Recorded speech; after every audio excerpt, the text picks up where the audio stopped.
I thought about it. Then I'm telling Jeremiah looking looking at me like I'm crazy. Like, what you mean we're taking out the stand up? Then I call James. I run it down for James. He's like, okay. He asked me a couple questions. I was able to answer the questions. And he was like, I see it. Let's do it. And that's how we ended up with an unapologetic political comedy documentary. Small doses, self-help from the hip. Small doses, we're talking that shit. Small doses, and keeping it real. Small doses, with me and Nana Seals. It's so funky. Welcome to another episode of Small Doses Podcast. This week's episode is dedicated to my unapologetic political comedy documentary, In Amanda We Trust. Now, we're going to talk about we're going to talk about a few different things. But one thing I want to mention at the top of this is the frustration I have that so often in my life, I am unable to celebrate the fruits of my labor because the people closest to me are failing in their supports. And I'm saying this not to garner sympathy, but more so because I know that I'm like not alone in that, but it makes it very important to enjoy the process.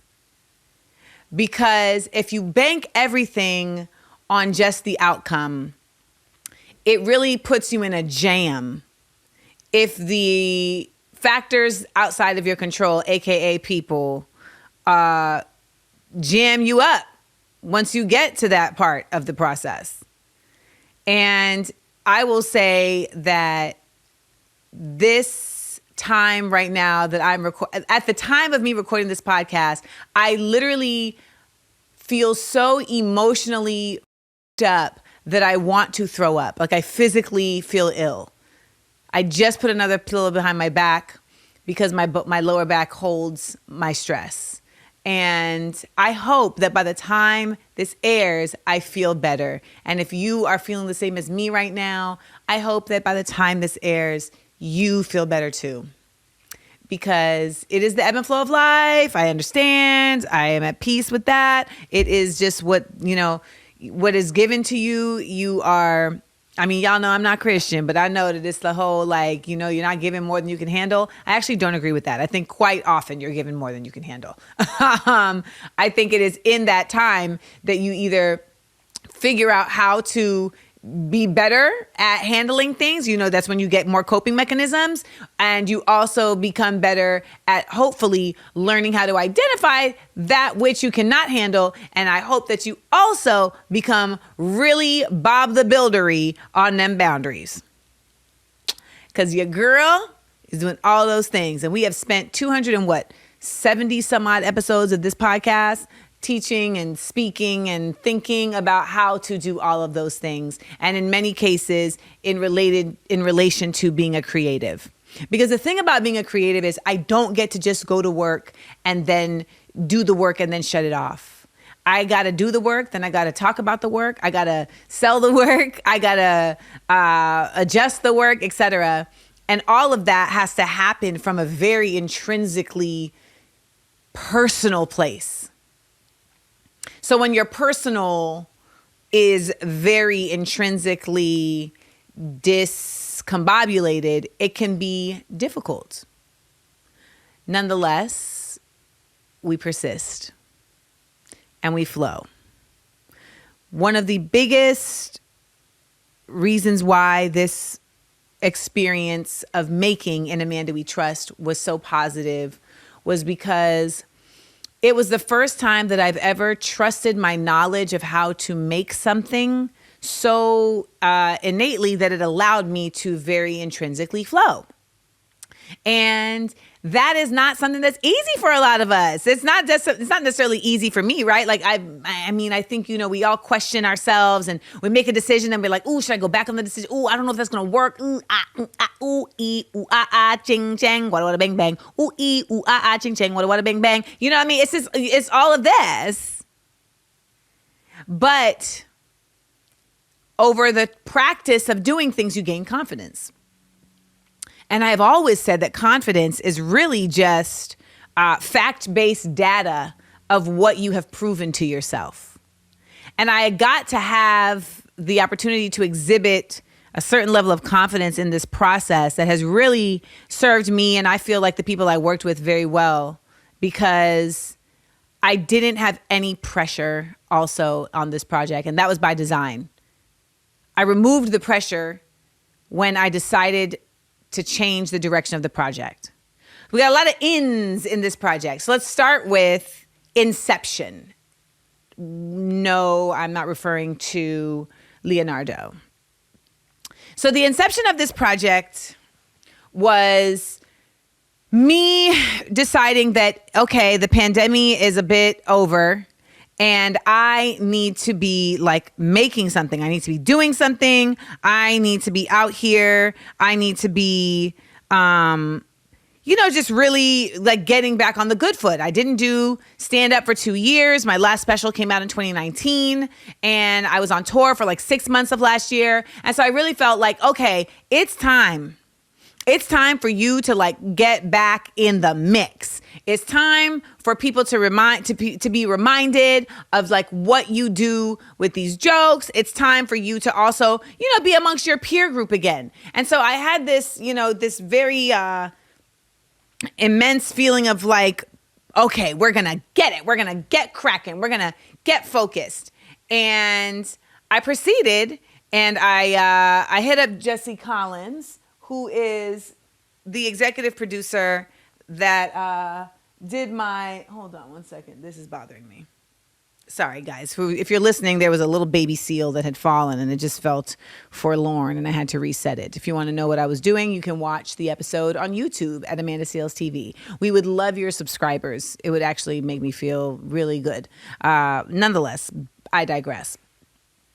So I had decided I was going to do this and I hit up Jesse Collins. Jesse Collins is, he executive produces the Grammys and the Oscars and the Super Bowl. He's also my very, very dear friend. And he executive produced my special, I'd Be Knowin'.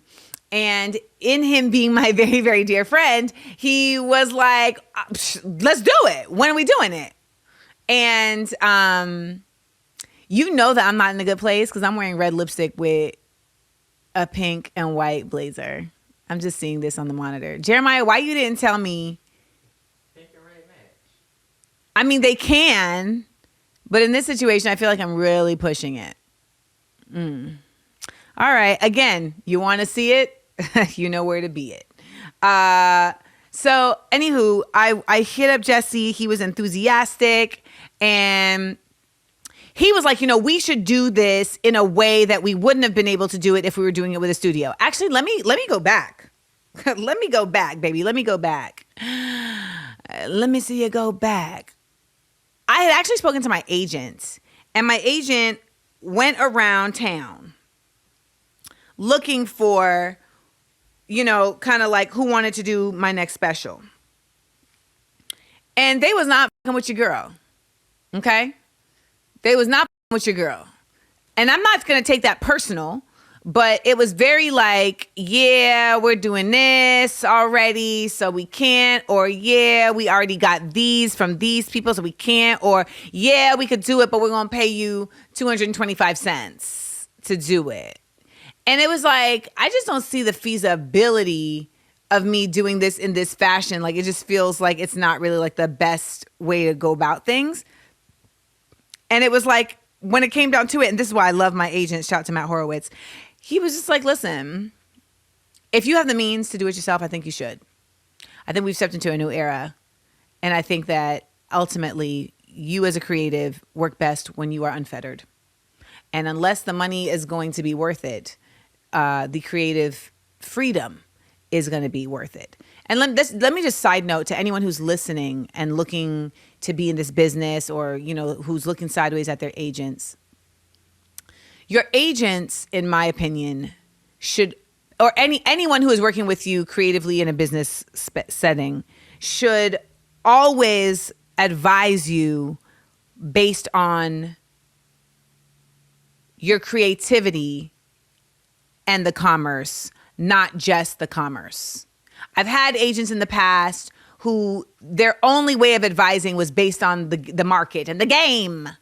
And it would have, if I had listened to them, I would have been in a different place right now, and not a positive place. And so I'm very fortunate to have agents who very genuinely see me and understand me and know what I'm about, and also know this business and can advise me based on how those two things intersect. There's another IN word. I'm sure Brendan just put a ding.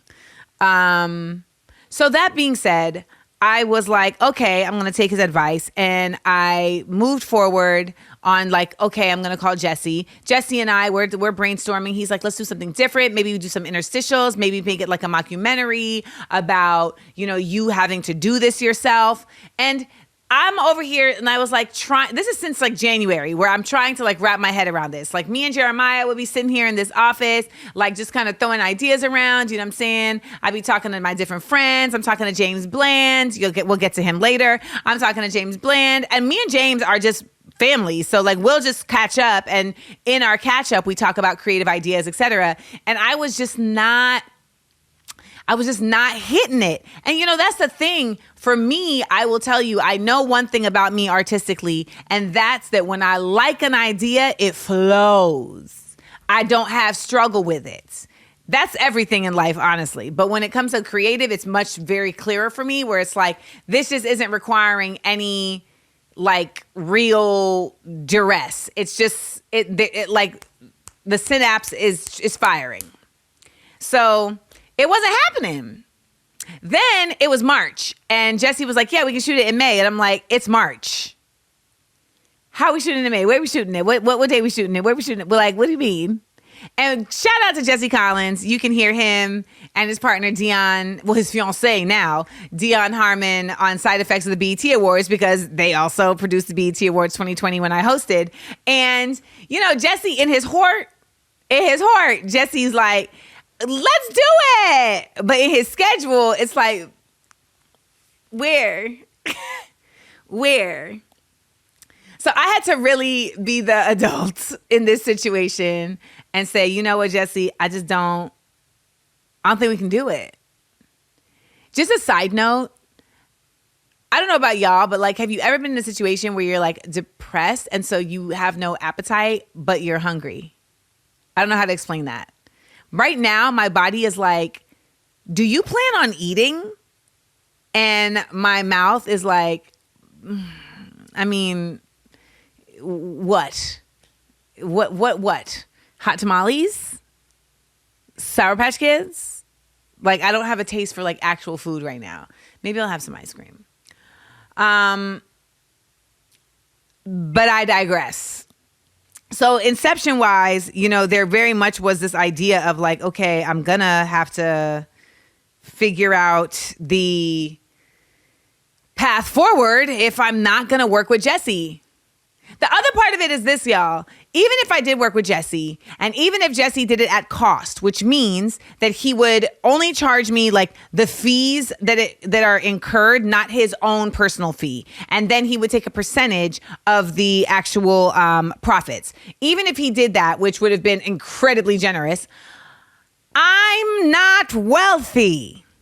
When did you find out you weren't wealthy, Amanda? I found out I wasn't wealthy. Well, I mean, I find that out quite often. But I found that out because you get very, when you get just like a little bit of dollars, you start getting real ambitious. I know y'all know this, right? We get a little bit of dollars and we're like, I'm going to go have a steak dinner. And then you realize that you're at the dinner looking at the menu prices like, ooh, that's when you realize like, oh, I don't got it like that.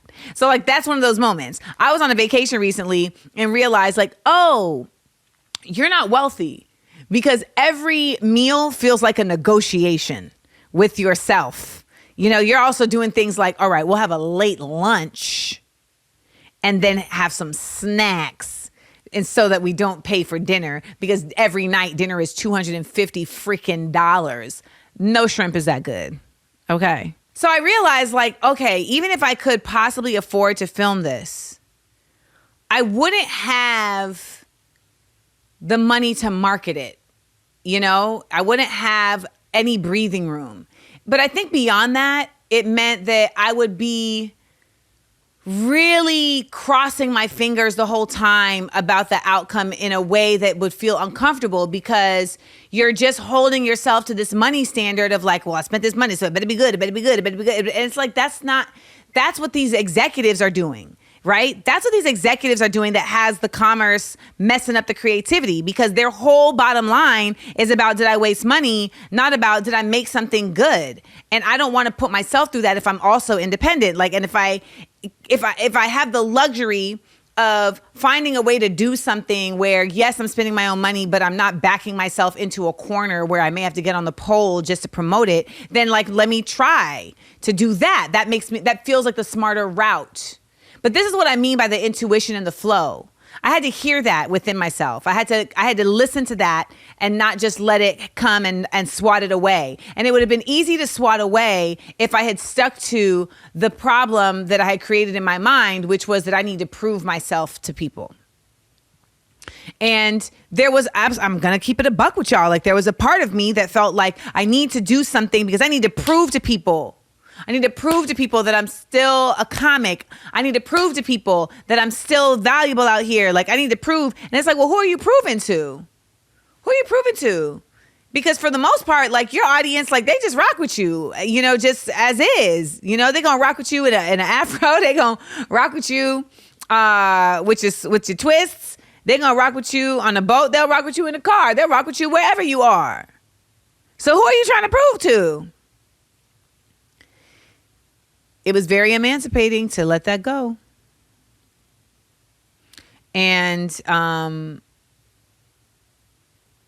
to find myself saying, I just need to make something I'm proud of. Like, that's the actual thing. Like, how can I make something I'm proud of? What if I back myself into it that way? And that changed course. That changed the course. So I spoke to Jesse and he was like, I get it completely. And then I started really trying to ideate around, like, what could I do? So I did a show at the Kennedy Center in 2022, and I had paid for footage to be shot. And I was looking at the footage, and it was really like solid footage, like it wasn't janky. And it was good enough to say,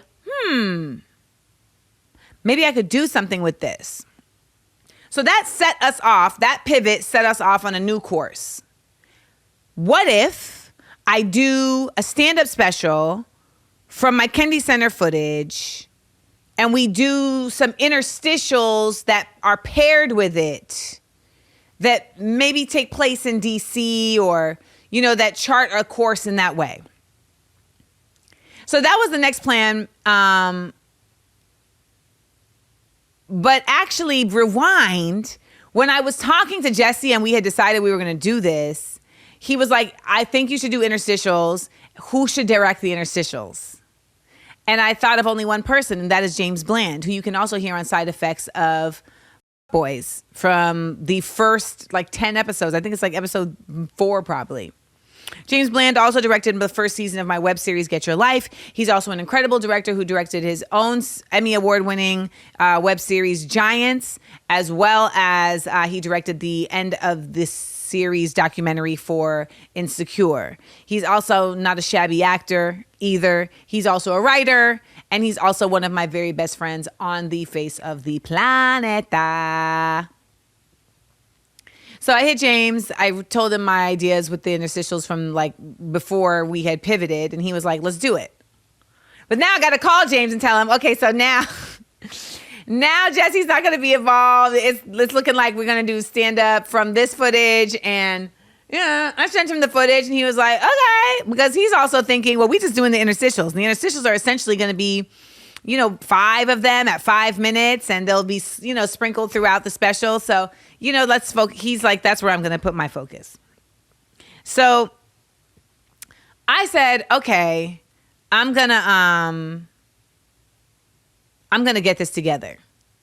So me and Jeremiah, like the Bible, who works as a producer currently for Smart, Funny, and Black Productions, we sat and we just started ideating around what what could the interstitials, another IN word, what could the interstitials, be about? And Jeremiah, was it my idea to make it around me running for office? I don't remember. I think it was like a combination of. I think there was like we're in DC and maybe it's like something about, but I feel like I had come up with the concept of, I know Jeremiah came up with the title In Amanda We Trust. That I know for a fact. Jeremiah came up with In Amanda We Trust because we knew that, I want to say it went like this. I should do something about like running for office. And you were like, yeah, and you can call it In Amanda We Trust. Does that feel right? I feel like it went like that. And so then it became, all right, well, how do we like make that funny? And how do we make that informative? So in our original plan, I was going to be getting the makeover, and we were going to have like Paul Wharton and the Miss America for DC, but unfortunately, or Miss USA, Miss America or Miss USA for DC. But unfortunately, due to her contract, she wasn't able to participate because, this is not nonpartisan. Why is there hair in my mouth? Oh my God, this is not nonpartisan. Hair in the mouth is only second to cobwebs in just like complete uncomfortability that you cannot like move until it's done. Just giving that note. So she couldn't participate because of her contract. And this obviously is not going to be nonpartisan because if I'm going to be political, I'm going to be very clear on my politics. So that was that. So Paul Wharton, who is just one of the kindest people ever and is a style guru and is a DC native, honey, did not bat an eye at like, hey, would you want to do this? Absolutely. And I will give you ideas on what we can do. And I will also provide the set. I will also provide just abundance. Then we wanted to do a segment with the squad. So the original vision was like all of them, right? But unfortunately, politicians is like celebrities. Yeah. Okay. They got a comms director. The comms director not responding. You trying to reach them. The comms director just, back and forth and changing things. And we got to do this, but we can't do that. Well, are you going to do this? Well, what kind of questions, et cetera, et cetera. And long story short, it went from 5, 4, 3 to 2. Okay. So we were able to lock in Jamal Bowman and Ilhan Omar, congressional representatives. And I will explain. I'm going to give you like a backstory about all this too. So that happened. Now, the third was that we were going to go and do Man on the Street. And the original idea with Man on the Street was that we were going to ask people like, if a certain thing happened, like who you gonna call, right? So that was like our original plan because we wanted to demonstrate that a lot of folks don't really know how to actually use their government. Then we had this idea that we were going to do an interstitial with April D. Ryan, since she has been, one of the part of the press corps for the White House since, forever. And she was the first Black woman as part of the press corps for the White House, to my knowledge. And so we wanted to do a segment called, Full Court Press, yes. So we wanted to do a segment called Full Court Press where we would basically like mimic a press conference where she's like drilling me as like a president, like it's like training, where she's training me for like a presidential press conference. So these were the ideas, y'all. These are the ideas. And the thing about it is that when it comes to production, you have to be flexible.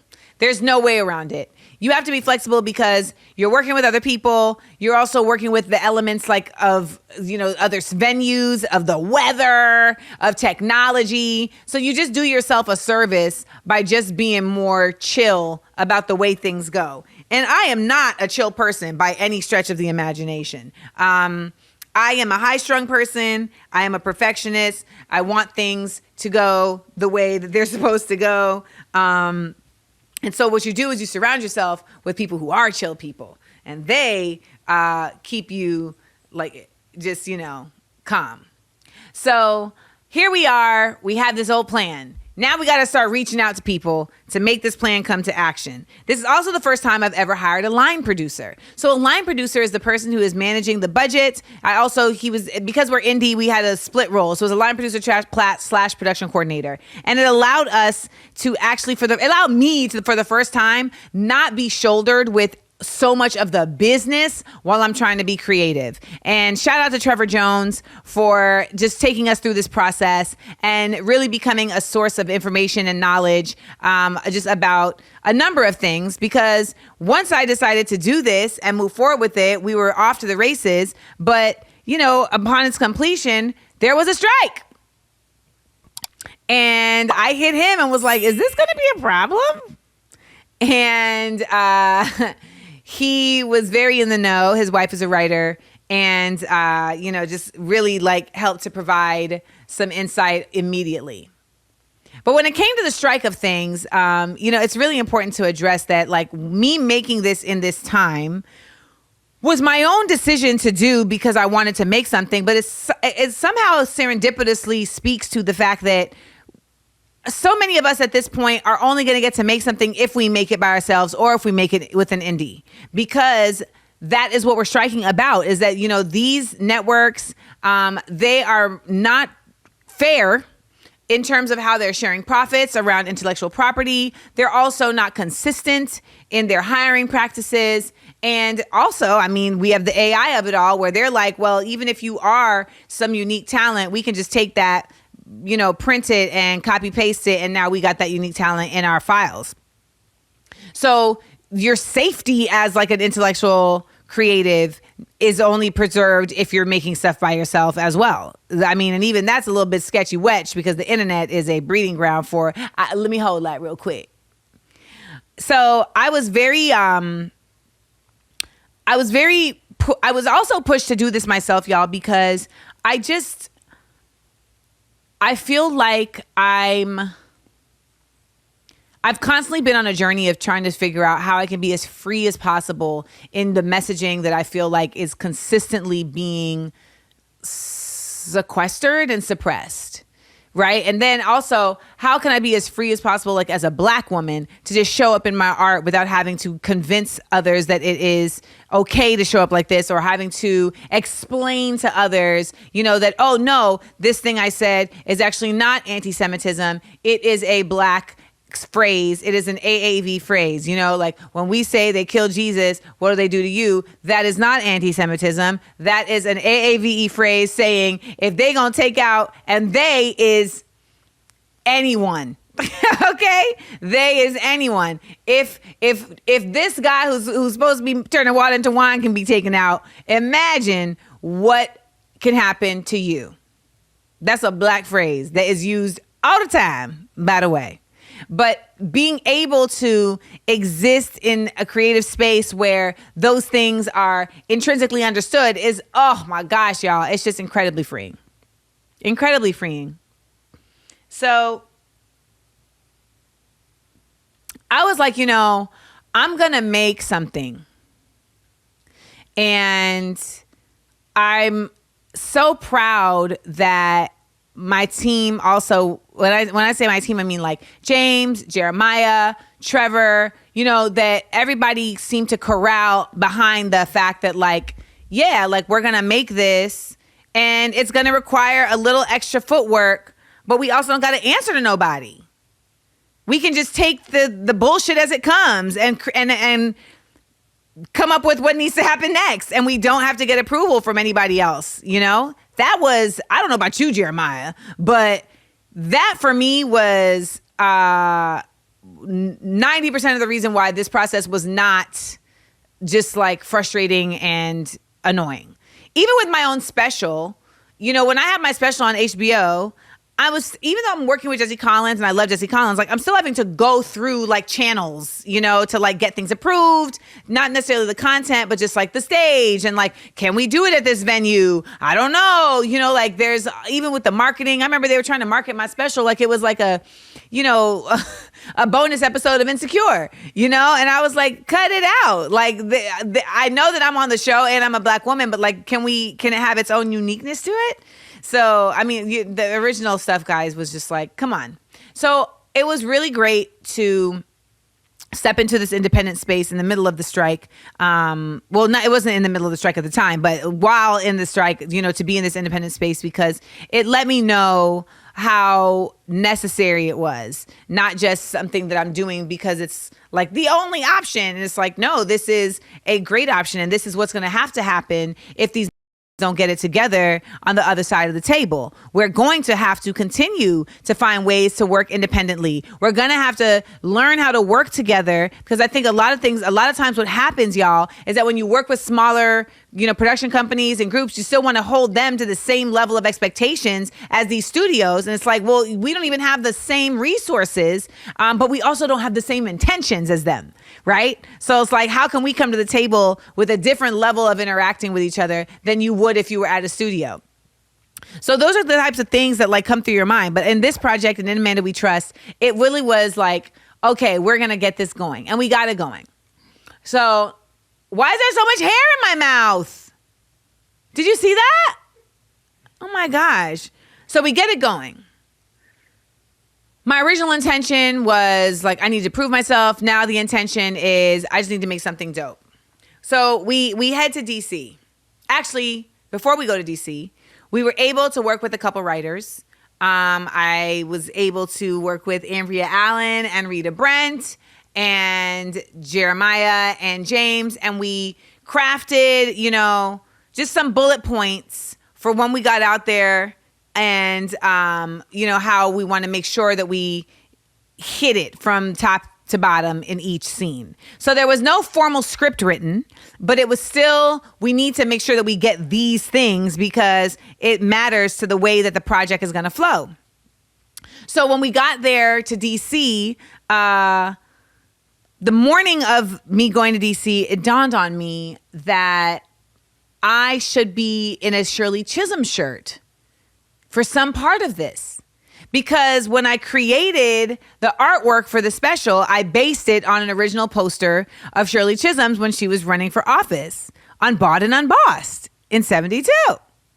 So I thought, oh my gosh, this is a long shot, but let me just throw this out there. So I went on Instagram and I said, if anybody in DC can get me a Shirley Chisholm shirt, let me know. Y'all, 3 different people brought me Shirley Chisholm shirts. And by the way, that's just the 3 people that actually were able to. Some people were like, I have it, but, I can only get there at this time. And we needed it before that. One girl was like, I will drive from Alexandria. I was like, ma'am, please do not. She's like, no, it's a nice drive. I'm like, dude, I cannot allow you to drive 3 hours for me to wear a shirt. I can't do it. I can't do it. So again, another shout out and thank you to the people who made it their business to bring me the Shirley Chisholm shirts, because that was so special. And it actually, again, added a little extra sprinkling of thoughtfulness to what we were doing. So anywho, we shot in DC, and I will tell you this. When you go to shoot, you always know that the goal is to get out of there with at least what you need. Okay? Again, remember I told you before, you never know how things gonna go. The other key for me in production is really committing to the fact, and I say fact because Jeremiah learned this in real time, that whatever switches, changes, unsuspecting things happen in production, they're all supposed to happen. When you have that mindset, you are in a constant lemonade making scenario. And so you never really get tripped up with the I was trying to do XYZ. It kind of forces you to be in an abundance mindset, and it changes the scenario. So we were able to think in that way. We were able to be very flowy and natural in just how we moved with the way things needed to be. And I think it was also very interesting that we really didn't know what was coming around the corner when we got to DC because we knew we only had 2 days to shoot and we had done our best to set things up, but our line producer wasn't going to be our person on the ground. So we really just had to like be on it.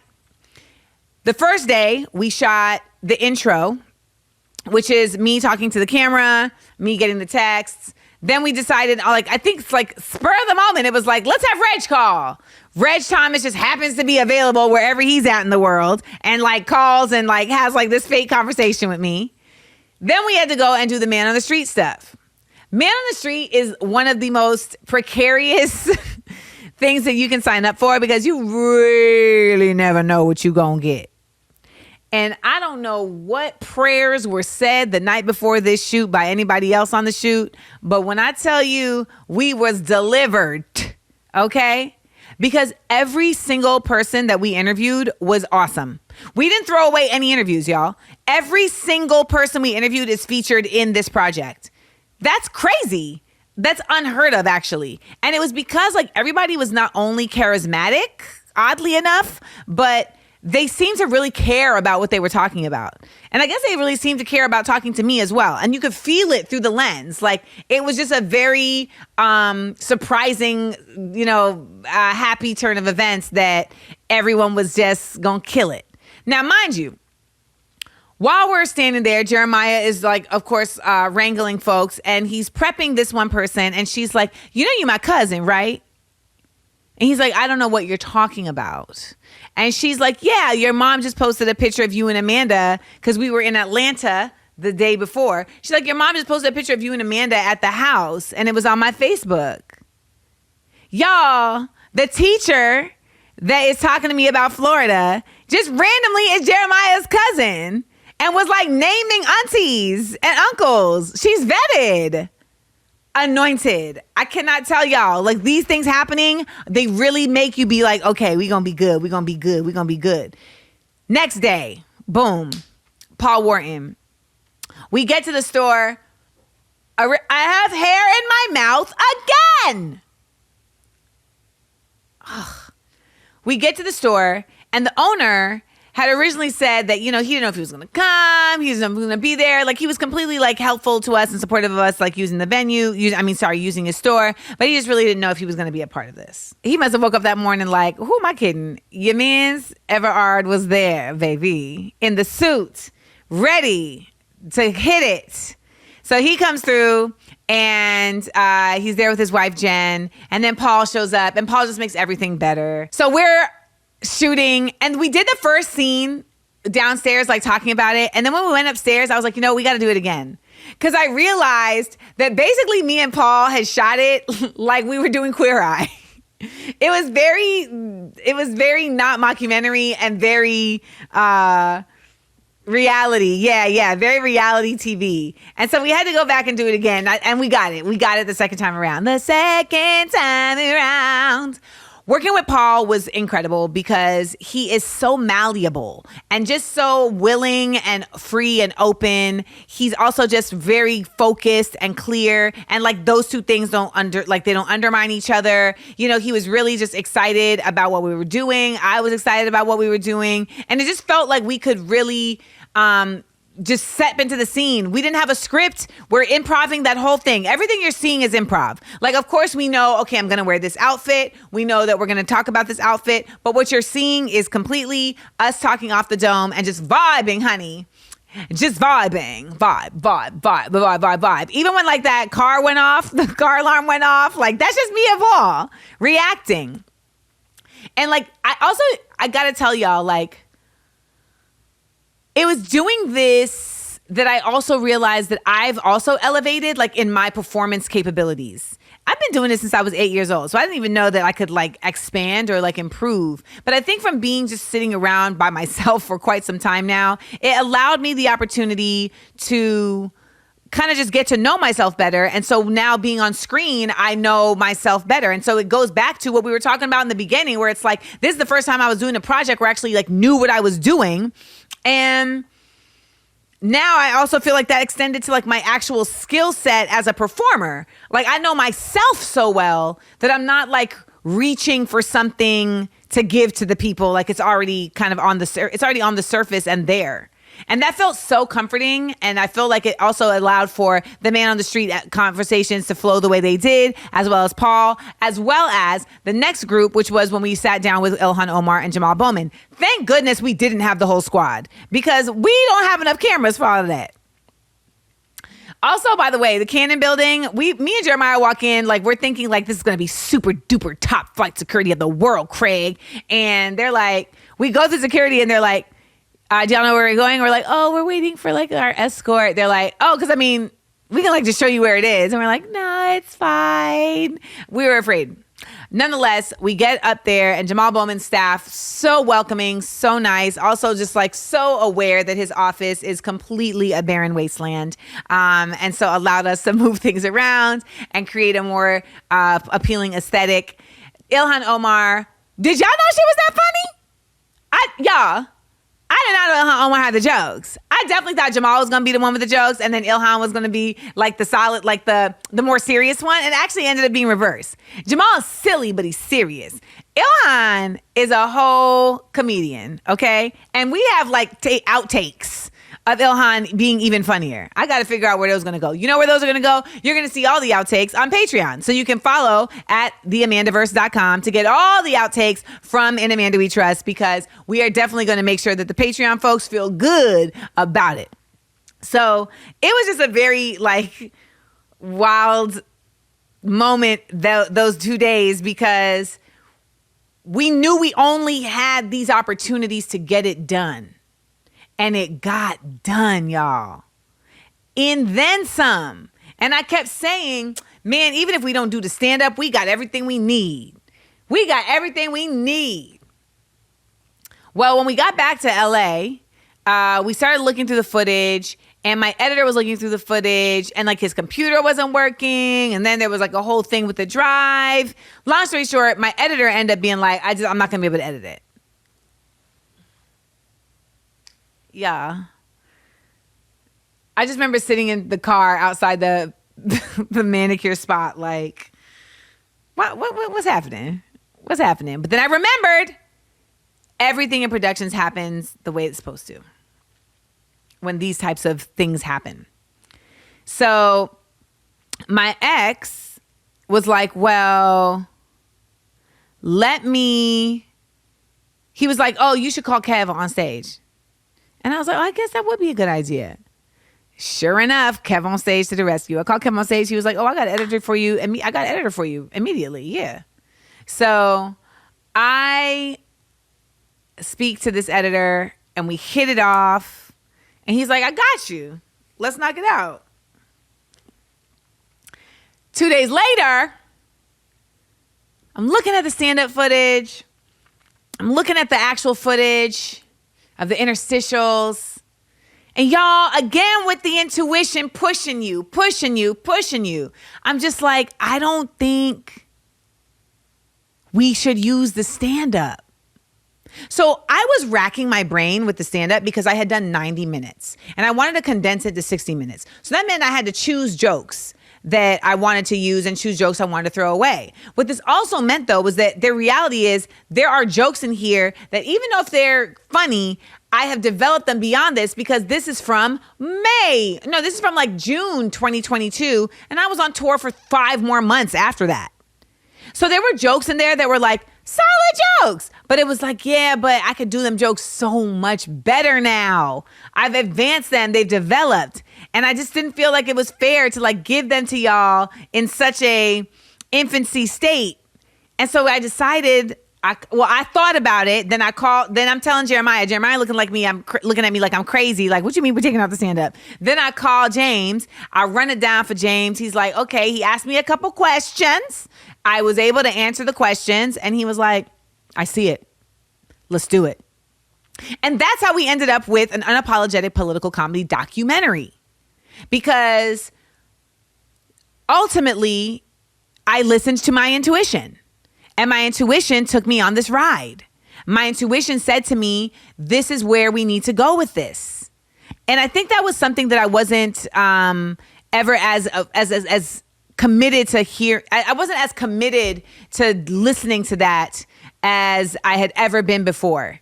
And in that, we realized like this is actually something, a different kind of genre, because I've only seen this done where someone is playing like a character like Borat, right? I've never seen this done to this extent, or like where someone is an actual documentarian like Michael Moore.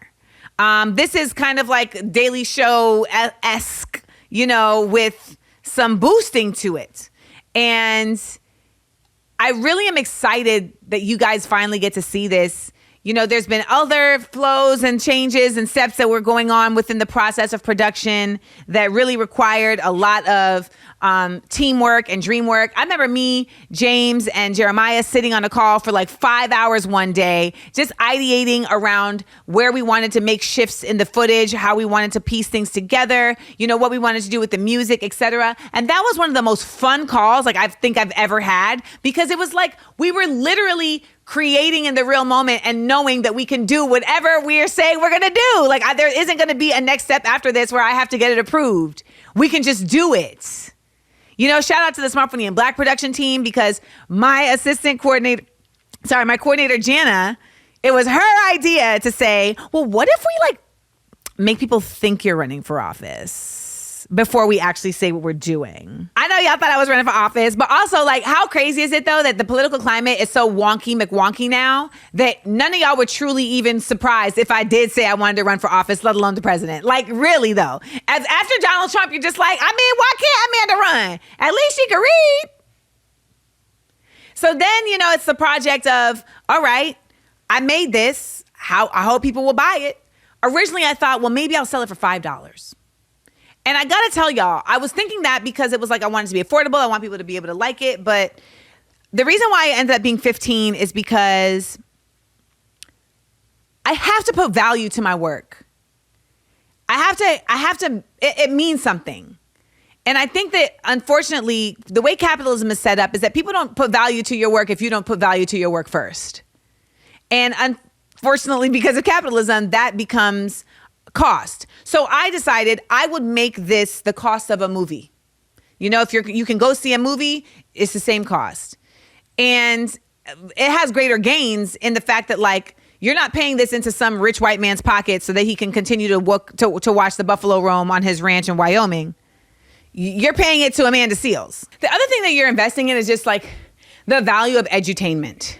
You know, like it meant something to me that we make something that has actual like intrinsic value beyond just humor. I wanted something that would show folks just more insight into the value of being civically informed, of being civically involved. I also wanted to show Black people who are civically informed and civically involved. I wanted to actually demonstrate, like with Jamal Bowman and Representative Bowman and Representative Omar. I wanted to demonstrate, you know, this is what public servants look like versus politicians. Right? And it's like, I can spin my wheels and talk about this all day long on the Amanda Seales Show, right here on Small Doses, on my Instagram. But I want to be able to like really like, ta-da, it for folks in a way that doesn't feel like I'm trying to beat you in the head like a Dead Prez album. So I think it was very, I know that it was just by serendipity that we ended up making the interstitials, the actual project. But I feel so good because that ended up being way more valuable than just me telling the jokes. Now, of course, we snuck some jokes in there because you can hear the jokes going down during the transitions. And, you know, of course, you know, at the end being able to, you know what, I can't even tell y'all that. Because you know what? You got to watch it. You got to go to inamandawetrust.com to see the full hilt of things. But I hope that when you do watch this, you leave with a couple of these takeaways. I hope you leave one saying, you know what? I need to make sure that I vote and I need to actually get a bit more informed about this government that's running my life. Because especially if you're a Black person in this country, if you think that the government is not running your life and therefore you don't need to be involved, or maybe you know that the government is running your life, but you think you're having some personal protest by not being involved, honey child, you are lying to yourselves more than they're lying to you. And as you heard Jamal Bowman say in the special, they are lying to you. Second, I hope that you leave this laughing, You know, I hope that you got joy. I hope that you were able to like glean humor through this whole special, through this process, because that was the thing. It's like, okay, I could do this from a very serious political point of view, but that wouldn't make it an Amanda Seales project, baby. And that was the thing also. It's like making this happen in a way that is natural to what I do. Third thing I hope you take away from this is that when you support independent projects, it feels good to you. I hope it feels good to you to know that you supported an independent project that came from the mindset of art, that came from the mindset of social justice and responsibility, and that came from simply the mindset of wanting to make something in spite of those not wanting to give you a yes. You got to create your own yeses. So this In Amanda We Trust project it's happening. It's been given to you all, the people. For any extra content, make sure you go to my Patreon, theamandaverse.com. We'll also be posting extra content here. You can check out the Amanda on the Move episode where you're going to get to see behind the scenes of how this process went down, not just hearing me talk about it, but actually seeing it. You're also going to get an extended interview with Jamal Bowman because we did a whole interview where I quizzed him on his knowledge of government. Okay. And I just want to say thank you to everybody who helped make this project happen. It doesn't ever happen by yourself. You may have the idea by yourself, but the coming to fruition is going to require a whole bunch of moving pieces. And I was very fortunate that in the moving pieces of this project, everybody knew the choreo. Okay. There was not one person that went left when we were supposed to go right. Okay, maybe one, but I ain't gonna say his name. But Jeremiah know who I'm talking about. Now, I told y'all about James Bland being my brother, also the director of this project. And you know what? I just felt like I can't talk about this without talking with James Bland. So if you want to see a special bonus content interview with me and James Bland about this process, about In Amanda We Trust, make sure that you go to the Amandaverse because that's where you're going to get it. And it's going to be good. So make sure you go to inamandawetrust.com and let me know what you think. Seals the deal.